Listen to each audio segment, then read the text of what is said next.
Aujourd'hui, nous allons vous parler de Frédéric II Hohenstaufen, l'antéchrist qui a repris Jérusalem pour la chrétienté. Frédéric Hohenstaufen a été une figure majeure du Moyen Âge.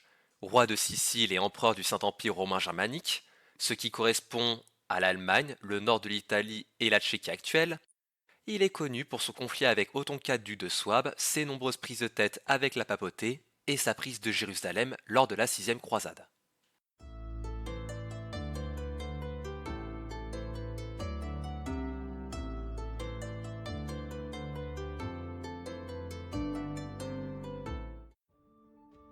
Le futur Frédéric II, actuellement Frédéric Roger, est né en 1194. Il est le fils de l'empereur du Saint-Empire Henri VI, dit le Sévère ou le Cruel, une personne tout à fait charmante. Malheureusement pour Frédéric, son père meurt 3 ans plus tard, ce qui pousse sa mère à fuir avec lui vers le royaume de Sicile dont le jeune Frédéric hérite. Seulement 1 an plus tard, cependant, sa mère meurt aussi, juste après l'avoir placé sous la protection du pape Innocent III, qui accepte en échange que Frédéric ne participe pas à l'élection du prochain empereur. À noter que l'objectif principal du pape est d'empêcher l'unification de l'Empire et du royaume de Sicile. Et justement, la Sicile. Le jeune Frédéric ne manque en effet pas d'ennemis là-bas, échappant à de nombreuses tentatives d'assassinat, se faisant kidnapper 2 fois et souffrant généralement de l'indifférence de ses vassaux qui préfèrent se livrer bataille entre eux pour la dominance locale, pendant que les musulmans organisent des razzias sur le territoire sicilien. Frédéric grandit donc dans un environnement que l'on peut qualifier de normal pour un futur roi. Pendant ce temps, dans le Saint-Empire.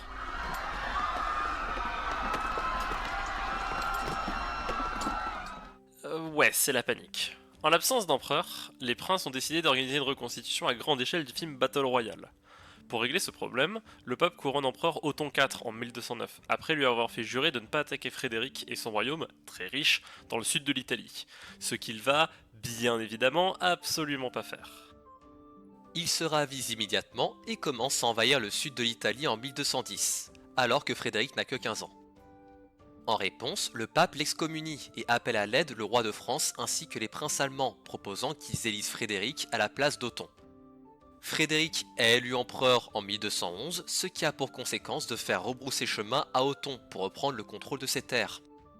Le pape, lui, est pris au piège, forcé de choisir entre Othon, un souverain allemand qui veut conquérir la Sicile pour étendre l'Empire, ou Frédéric, un souverain basé en Sicile qui pourrait la rattacher à l'Empire.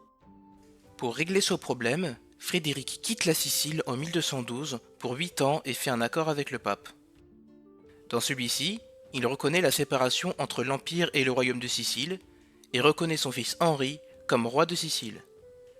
De plus, en gage de bonne foi, il donne au pape le contrôle sur les élections épiscopales en Sicile. En échange, le pape soutient Frédéric et le reconnaît comme roi des Romains. Frédéric est couronné le 5 décembre 1212, mais sans les insignes royaux, qu'Othon, toujours à la tête de son armée, garde en sa possession. Frédéric rencontre le fils de Philippe Auguste, le futur Louis VIII, à Vaucouleurs en 1212. Les deux s'allient et commencent à mener une campagne contre Othon. Il y a des batailles entre les deux camps, dans le nord et le centre de l'Allemagne, mais ces dernières ne sont pas décisives. C'est à la bataille de Bouvines, le 27 juillet 1214, qu'Othon perd face à Philippe Auguste et se fait déposer. Le roi de France donne alors à Frédéric II l'insigne de son pouvoir, l'aigle royal. Cela permet à Frédéric de se faire couronner une nouvelle fois en juillet 1215 par l'archevêque de Mayence dans l'église Sainte-Marie d'Aix, devenant officiellement Saint-Empereur. Le pape Innocent III meurt en 1216 et est remplacé par Honorius III, qui va sacrer Frédéric empereur en 1220, qui réitère alors la promesse de partir en croisade, faite lors de son premier sacre. Cependant, lors de la 5e croisade qui avait débuté en 1217, Frédéric avait préféré rester dans le Saint-Empire pour y régler des problèmes internes et stabiliser son pouvoir. Il est donc considéré comme responsable de l'échec de la croisade, qui est vaincue par l'Égypte ayoubide en 1221. Cette situation mène aux accords de Ferentino, qui sont signés en 1225 par Frédéric II et Honorius III. Ces accords ont pour but de choisir une nouvelle date de départ en croisade, à respecter obligatoirement sous peine d'excommunication, et organise également le mariage entre Frédéric et Isabelle de Brienne, l'héritière du royaume de Jérusalem.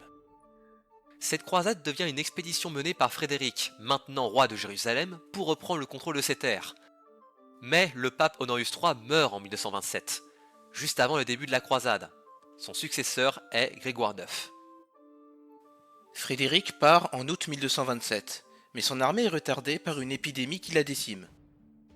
Frédéric lui-même tombe gravement malade et rentre en Sicile, laissant son armée derrière.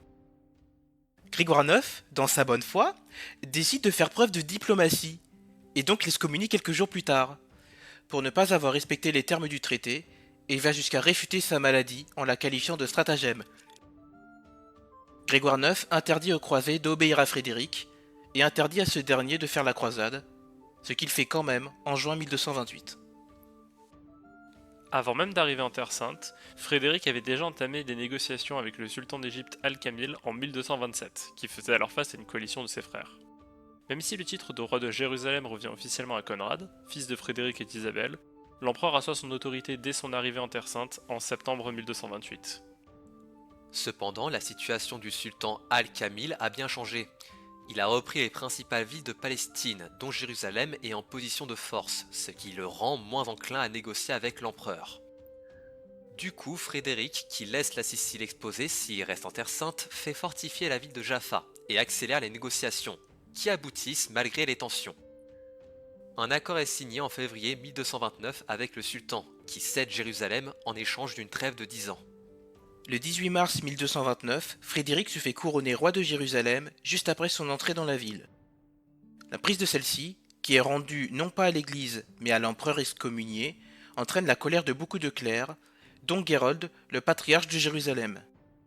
Ce dernier jette l'interdit sur la ville, rendant les lieux saints inaccessibles et critique entre autres l'absence de violence envers les musulmans, habituellement vue lors des croisades.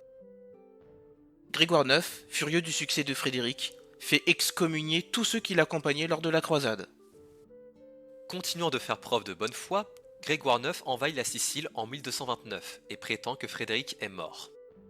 En 1229, Frédéric rentre en Sicile et réprime la ville de Sora pour être passé du côté pontifical. Un traité a lieu en août 1230 où l'empereur fait de nombreuses concessions, mais voit son excommunication levée, ce qui légitimise son couronnement comme roi de Jérusalem. Une paix provisoire s'installe entre Frédéric et Grégoire IX, qu'il appelle de nouveau dans les textes le fils chéri de l'Église. Profitant de ce moment de calme dans ses conflits avec le pape, Frédéric retourne en Sicile en 1231.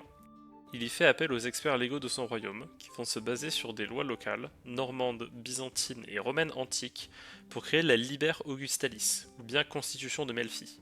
Celle-ci a pour effet d'augmenter l'influence du roi et de réduire l'autonomie des vassaux en offrant un système légal standardisé. Pendant que Frédéric II faisait ses réformes, son fils Henri II a été fait duc de Souabe et roi de Germanie. Malheureusement, ce dernier semble favoriser les élites citadines et entre en conflit régulièrement avec les nobles, ce qui pousse ces derniers à entrer en révolte, le forçant à leur donner de nombreux privilèges et droits jusque-là réservés au clergé.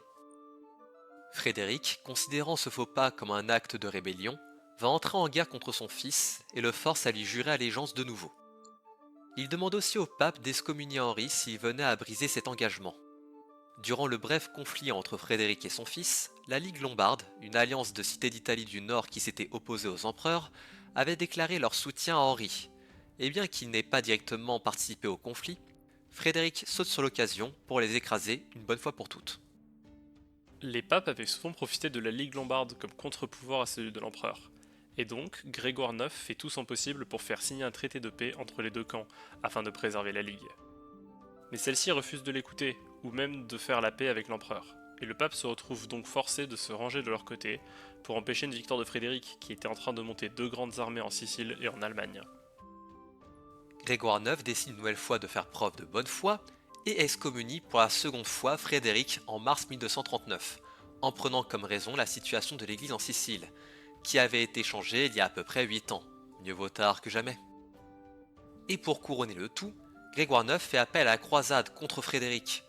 Il ira jusqu'à permettre aux gens ayant fait vœu d'aller en croisade au Proche-Orient de se rendre en Italie à la place, rendant la croisade contre l'empereur plus importante que celle pour les villes saintes. Grégoire, moins de 10 ans après l'avoir appelé fils chéri de l'Église, va jusqu'à qualifier Frédéric d'antéchrist pour renforcer ses propos. Malheureusement pour Grégoire, presque tous les monarques catholiques rejettent l'appel à la croisade d'un pape peu respecté par rapport à Frédéric II. L'empereur est en effet auréolé de gloire grâce à sa croisade réussie, proche du roi de France depuis son ascension, et respecté dans toute l'Europe comme la stupeur du monde pour son généreux patronage artistique et culturel. Directement après l'excommunication, des victoires de Frédéric mènent à une invasion du domaine pontifical. Cependant, le 22 août 1241, alors que l'empereur est sur le point d'assiéger Rome, Grégoire meurt. Cela force Frédéric à cesser le conflit, car si affronter un pape peut être justifié, en l'accusant d'être corrompu par exemple, continuer le combat après la mort de celui-ci voudrait dire affronter l'institution de la papauté elle-même, ce qui serait bien plus problématique, car cela rejetterait les fondements mêmes du catholicisme. Après 18 mois de vacances du Saint-Siège, le pape Innocent IV est élu en 1243. Ce dernier agresse immédiatement l'empereur de toutes parts. Lors du concile de 1245, il refuse de lever l'excommunication de Frédéric II, malgré les concessions que l'empereur était prêt à faire pour être réintégré. Pire, Innocent IV l'excommunie encore et supprime les liens de fidélité des vassaux envers l'empereur. Innocent IV l'accuse de parjure pour avoir violé ses serments envers Innocent III, qu'il avait réitérés en 1213, 1215 et 1220. L'empereur se défend en disant aux princes et rois d'Occident que le pape a trop de pouvoir, et que cela met en danger leur royaume. Il finit son plaidoyer en critiquant l'Église, qu'il trouve trop riche et donc pas fidèle à Dieu. Il n'est pas le seul à s'en plaindre. Les rois de France et d'Angleterre sont mécontents de la forte exigence fiscale de l'Église. Un nouveau pas est franchi en 1246, lorsque le pape appelle à la croisade contre Frédéric II, parce que ça avait super bien marché la dernière fois. La plupart des royaumes refusent, mais le pape arrive à rallier à sa cause les royaumes de Danemark et de Pologne. Pendant ce temps, au Proche-Orient, l'empereur perd le contrôle de Jérusalem à la fin de sa trêve avec l'Égypte, qui assiège la ville et la force à capituler en 1242. Étant excommunié, Frédéric n'a officiellement pas le droit de partir en croisade pour sauver la ville sainte, et va essayer de profiter de la situation pour faire pression sur le pape. Il demande à ce dernier de lever son excommunication à 3 reprises pour récupérer la ville, en 1245, 1246 et 1250. Mais le pape refuse ces demandes à chaque fois, doutant probablement de sa bonne foi. Finalement, l'empereur meurt en décembre 1250, sans avoir pu secourir Jérusalem une deuxième fois. Au final, contrairement à de nombreux monarques exceptionnels qui se distinguent comme grands généraux, diplomates ou administrateurs, Frédéric II, même s'il n'est bien sûr pas parfait, semble avoir allié les trois.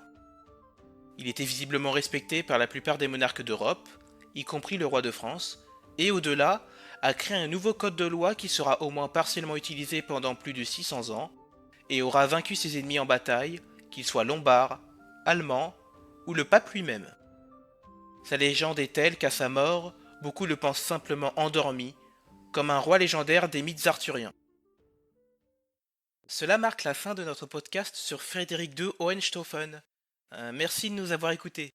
Et si vous voulez en savoir plus, n'hésitez pas à jeter un coup d'œil à la description où vous trouverez les diverses sources qui nous ont servi à créer ce podcast, ainsi que les personnes qui nous ont aidés dans sa production.